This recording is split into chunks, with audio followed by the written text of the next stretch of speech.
Good afternoon. I'm Brent Roussin, Manitoba's Chief Provincial Public Health Officer. Today we are announcing no additional deaths due to COVID-19.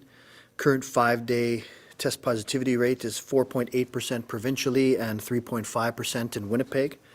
50 new cases of the virus have been identified since 9:30 a.m. today, bringing our total lab confirmed cases to 32,793. We're announcing a further 18 confirmed cases of B117 COVID variant of concern that have been detected, one of which is from Interlake Eastern Health Region, 17 are from the Winnipeg Health Region.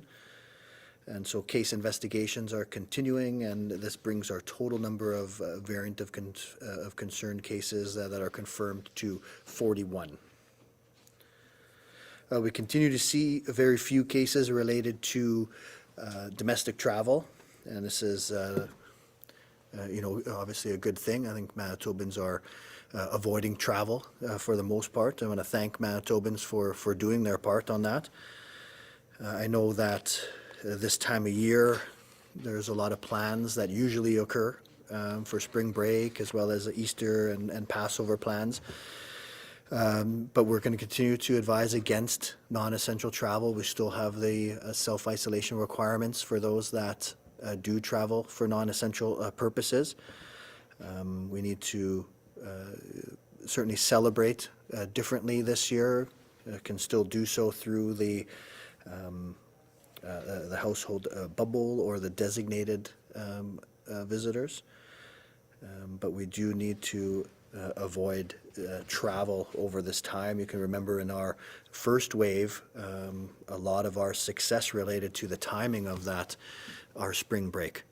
Because it was later on and we had restrictions in place, we did not have a large amount of influx of travelers all at once, which other regions saw and had very high case numbers as a result. So we're still going to avoid non-essential travel, but again, this isn't forever. We're going to stick to the fundamentals, hand washing, staying home when sick, physical distancing, wearing a mask in public places. And so this is critical if we, as we start to gradually loosen these restrictions, we need to ensure all other public health measures are strengthened. We are seeing the test positivity creep up. We're now seeing increasing variants of concern, which are much more infectious. So we need to be quite cautious moving forward, especially with our reopening plans. And so just in that regard, remember with the restrictions, it's always been a balance. We're never going to be in a zero risk situation. So just because things are allowed to operate within the public health restrictions doesn't mean that's a zero risk to go there. And so as we loosen our public health restrictions in one regard, we need to strengthen them in another. And this is the case and contact investigation. So people who are at a restaurant and potentially exposed to especially a variant of concern, well, they're going to be identified as contacts. And they and their household are going to have to self-isolate for at least 14 days. It's the same thing with the gyms and youth sports. If there is a case identified within that area, and it's very likely that those people will be named as contacts, and they, along with their households, will need to self-isolate for 14 days. So this is why the fundamentals are important. It's important to realize that we are seeing increasing transmission, so the chances of being named a contact increases the more you interact with others.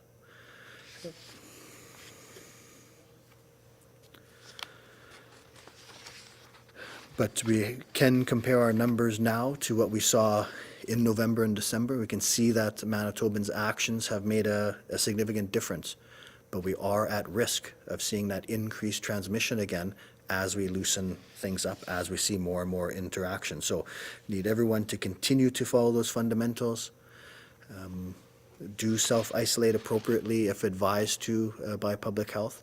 We have to keep these numbers down, at the same time as we're increasing that access to vaccines. And so I do feel, overall, we're in an optimistic place. But we still have to be quite cautious right now for these next many weeks as the vaccine rolls out. So thanks again to everyone, and happy to take some questions. Thank you, Doctor. A reminder to our reporters on the line, you will have one preliminary and one follow-up question. Up first this afternoon from the Brandon Sun, Tyler. Hello, Dr. Roussin. Thanks for taking my question. Mine's about the vaccine rollout. I was curious about an update on how the Keystone Center super site is doing. I've heard of a few closures. I was wondering if that problem, whatever problem caused that, has been resolved, and whether any more vaccine sites are set to come up in Westman in the near future. Yeah. So thanks for that. I think the vaccine rollout is overall going quite well. We're over 100,000 doses administered now.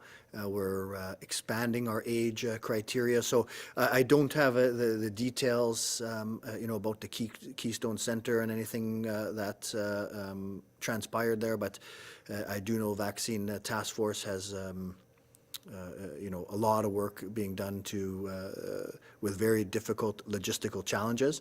So I do feel that that's back up and running. We can get more details on the Vaccine Task Force, and I don't have an answer necessarily for the any more sites that are planned there. I think the Vaccine Task Force will be out later this week, and they can answer some details on that.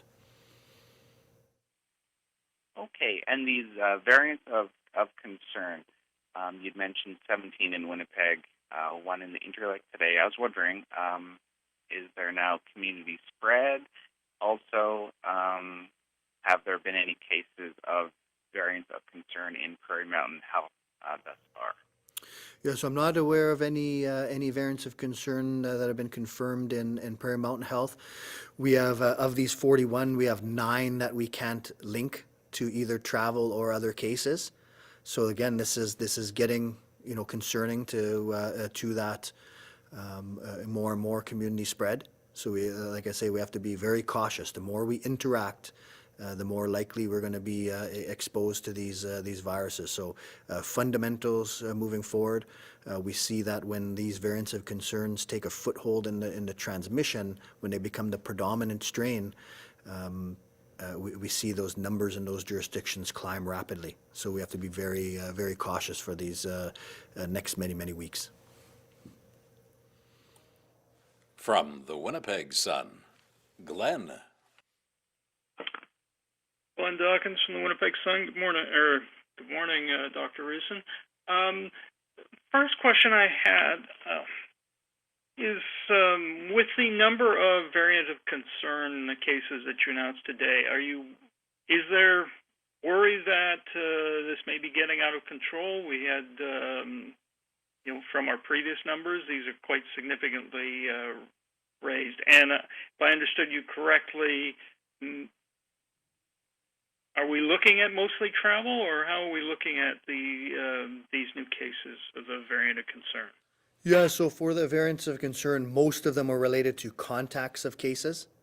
So I believe 8 of them are related to travel, 9 we don't have a link to, the rest are close contacts. So yeah, it's certainly a concern. We know this is much more infectious. And like I was saying, in other jurisdictions, when you see this become a significant proportion of the cases, we see case numbers climbing over time. So, I think we are really getting aggressive with our case and contact investigation. We are going to be treating most cases as if they were variants of concern until proven otherwise, because we really want to do what we can to limit the transmission while at the same time trying to loosen other public health measures, the restrictions that have been in place for so long now. So it's a challenge finding that balance, but overall we need to be very cautious with our approach moving forward. Just kind of shifting gears here, On yesterday, there was a rally held downtown to do with Bill 35, to do with the hydro. Yes, a lot of the participants were wearing masks, but is there any potential for fines, or are you concerned in any way about such rallies taking place? I think it's just the nature of an exposure. So I think we have outdoor group sizes, and so I think that when people are getting together, they should certainly respect the orders that are in place, limit contacts with those outside their household, wear masks when appropriate. So there'll be an enforcement update tomorrow, which may have more information on that. From CBC Manitoba, Jill. Good afternoon, Dr. Roussin. A local ICU doctor is concerned that loosening restrictions at this time could bring on a third wave by May, and with it possibly another lockdown. He says cases are going up, an increase in variants. What do you say to those concerns? Well, I mean, I think we've all along been concerned about our numbers, right? And that's why we've had restrictions in place. I think that obviously COVID is not the only issue related to people's health, and so we can't only focus on that. We know these restrictions have significant impacts on health as well. So we have to try to find that balance. And so we know we can't have high level restrictions on forever. Our Public Health Act requires that we use the least restrictive means to achieve the goals we're searching for. And so we're definitely concerned about our numbers. We're watching them very closely, but we can't focus only on those numbers. We have to find a way to balance and have a measured approach. Can you provide any more information on the possible variant exposure on public transit? Was that case travel related? Is this a sign of community spread? What more can you provide on this? How concerning is this? Well, I mean, the variants of concern are, in and of themselves are concerning. And so this is going to lead to, many more of these public notifications. Because it's unlikely we're going to be able to track down, all the people that may have been exposed. So I don't have the details on that specific case. We don't usually give details on a specific case. Obviously we want to share that was a variant of concern just because that raises the level of risk. But I don't have any other details about that individual to share. From the Canadian Press, Kelly. Hello. So the European Medicines Agency said several countries in Europe have either temporarily paused the use of certain batches of AstraZeneca or the use of AstraZeneca's vaccine altogether due to blood clots. So what are your thoughts on this vaccine, its safety, and its use in Manitoba? And can you say if it has been administered in this province or when it was planned to be? Yes, it's already being administered in this province. That the AstraZeneca vaccine, we've been administering that, and just like any vaccine we administer, we follow it closely. I don't have any safety concerns with what we are administering in Canada. We don't have the same lots that have been raised concern in the European area, but even looking at that data, it's very limited to support any concerning findings. So in my opinion, this is a safe vaccine, and I'm going to be receiving this vaccine. Follow up on that.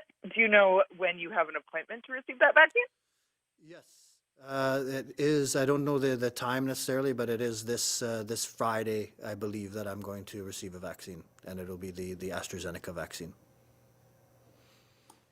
From CTV Winnipeg, Danton. Good afternoon. This is Danton Unger, CTV News Winnipeg. Dr. Roussin, I'm wondering if you can tell us if any deaths or hospitalizations have been due to the variant of concern that we're seeing here in Manitoba. I'm not aware of any of those. The majority, we have 41 total, and remember a lot of these were due to a retrospective screen. I believe we have 19 of them are currently considered active. I'm not aware of any deaths or hospitalizations related to them. Okay, thanks for that. Then I guess we're seeing more variants of concern here in Manitoba. We've seen quite a spike today. Given that fact, I'm wondering if you can comment on this reduced mask use in churches, as that's an enclosed space for a long amount of time. Wouldn't that put people in those churches at greater risk of getting COVID-19, and now with the variant of concern more rampant in the province, at risk of the variant as well? Yeah, and so some of this is the difference between an enforceable public health order versus public health advice. And so we know that right now capacity is very limited in these areas, often very large indoor areas. The masks are only going to be allowed to be removed when seated and distanced, only within the family unit. So in that regard, it significantly reduces the risk. Again, my advice is wear that mask whenever possible, even when it's not enforceable under the Public Health Act. We have people who are asymptomatic or mildly symptomatic, and they could be in these areas. That's the importance of the capacity limitation. That's the importance of the distancing. That's the importance of wearing it when people are singing, when increased transmission may take place. But overall, in that limited aspect, I don't think it adds a lot of risk. From City News, Jonas. Good afternoon, Dr. Roussin. Just kind of want to touch on the thought as we move through the spring here with vaccines rolling out and the balancing act you guys are going to pull with new cases, variants of concern versus vaccinations, and the hopefully protection against severe outcomes. Maybe just a thought on what's going to happen this spring. Yeah, and so I think that you're right. It's always going to be that balance, and we're going to balance the need to have restrictions in place to limit the interactions in Manitoba and thus limit the amount of transmission that occurs. We're going to balance that with the proportion of Manitobans, especially the high-risk Manitobans that are vaccinated. Meaning that that should translate into a less and less proportion of cases that require hospitalization. And then balance that again with what is hoped the seasonality of this virus, that moving forward, that like last year we saw improvements in spring and summer. So it's tough to predict, but those are all those type of things that will come into play, and the variants of concern just add complexity into that because they are much more infectious. Thanks, sir. Just to follow up on that, so is it possible we could see maybe counts a little higher, but more of a focus on hospital and ICU admissions driving things as opposed to case counts like we saw in the fall? Yeah, and so remember the what's really driving the restrictions is that morbidity and mortality, right? The severe outcomes and deaths.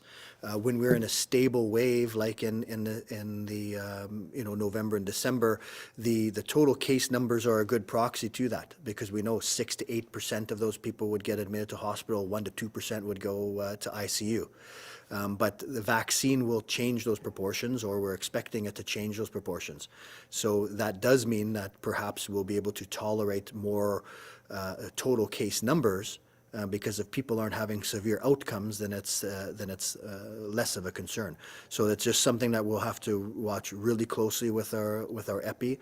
We have far too few Manitobans protected at this point to see that play out right now. But the plans are, in the upcoming weeks, we're going to see more and more of that effect. From CHVN, Taylor. Hi, good afternoon. You touched on it earlier, but just what can people expect Easter to look like this year? Yeah, so I think that the issue here is what we've been mentioning is the more people gather, the more transmission we're going to see.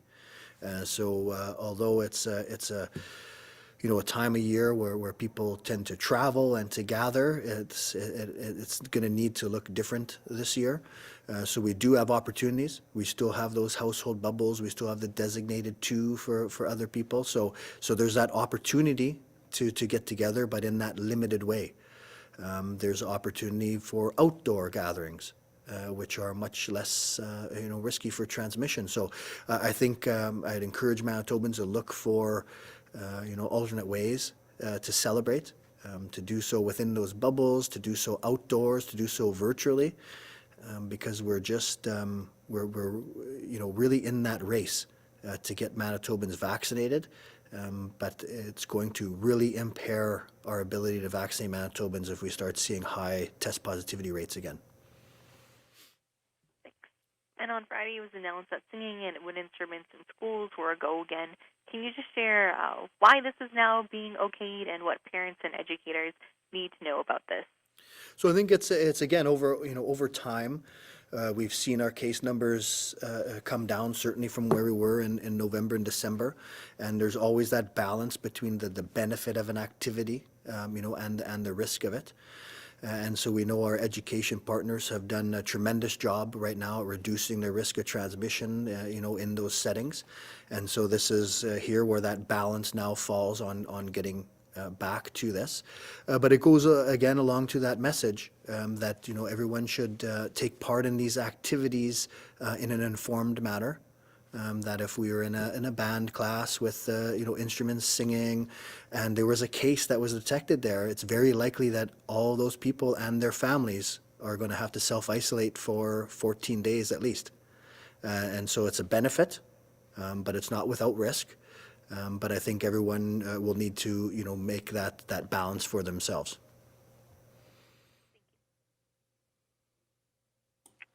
From the Winnipeg Free Press, Katie.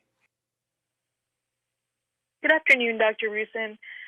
You've talked about the balance that you're trying to strike with the public health restrictions, and you've also talked about some of the targets that you'll be looking at to figure out how they're working. Can you tell us specifically what are the other public health concerns that are at play here? What are you prioritizing beyond the concern of the virus spreading that is guiding the reopening plans? Mm-hmm. Yeah, and so I think that there's just a number of factors to consider, and the biggest one is that, like I mentioned, that morbidity and mortality, the severe outcomes, admission to hospital, admission to ICU, and of course deaths. And so we've the evidence is strongly suggesting that the vaccine is going to shift that. It's going to shift the amount of people that require hospitalization. It's going to alter the amount of people who are going to need ICU admission and decrease our case fatality rate as we protect more and more of the most vulnerable Manitobans. So this is what we're going to have to follow over time. But like I mentioned, it's we're weeks and weeks away from having a significant proportion of our most vulnerable Manitobans protected. And then again, it takes a couple weeks for that protection to take effect. So we have to be very cautious as we move forward, because if we start seeing high test positivity rates, it really makes it challenging to have mass vaccination clinics. Okay, I have another question about the vaccine rollout. I don't know if you can tell us more about, we know that the province is planning to ramp up the daily doses, but that's not until next week. Meanwhile, we have still, thousands of doses in storage in freezers. And so why are we going to wait to ramp up the vaccine rollout? Well, yeah, so this you have to address this from a programmatic level.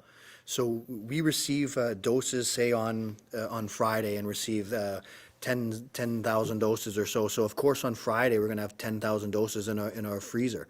We have appointments booked for the week and the week after, and we don't know the exact date that the next shipment is coming. So we can't administer 10,000 doses on Friday and have zero in the fridge, not knowing whether we could honor our appointments for the next week. So of course we get that shipment in. That shipment's going to be provided to Manitobans through that next week because we have appointments made. So we can't just empty our freezers the day we receive them because we have appointments booked for weeks. So it's a programmatic view of this. We don't know the exact date that different shipments come in, and so this is how you run a program. And so we're not keeping doses in the freezer. They are constantly in motion. But of course, on the day you receive a large shipment, you're going to have a large amount in the freezer, but you're going to work through those that week. Our final reporter this afternoon from Global News, Joe. Hey, good afternoon, Dr. Roussin. Of the new 18 new variant cases announced today, are these cases all recovered and they were found while you were going back through old cases, or are these new cases active now? Yeah, so on these particular 18, I don't have the exact breakdown on that. I know that we have 41 total confirmed, and 19 of those 41 are currently considered active. So some proportion of these 18 are still retrospective, some of them are active, but overall, of the 41 total, 19 are currently active. Gotcha, okay. And in BC, it looks like they're cutting off liquor sales early for St. Patrick's Day. Is anything like that being considered here? We don't have any immediate plans to further restrict our public health orders. We already have, time restrictions on, say, restaurants and licensed premises. And so we will follow our same process for the most part on the restrictions. Thanks, everyone. This concludes our media briefing. Thanks, everyone.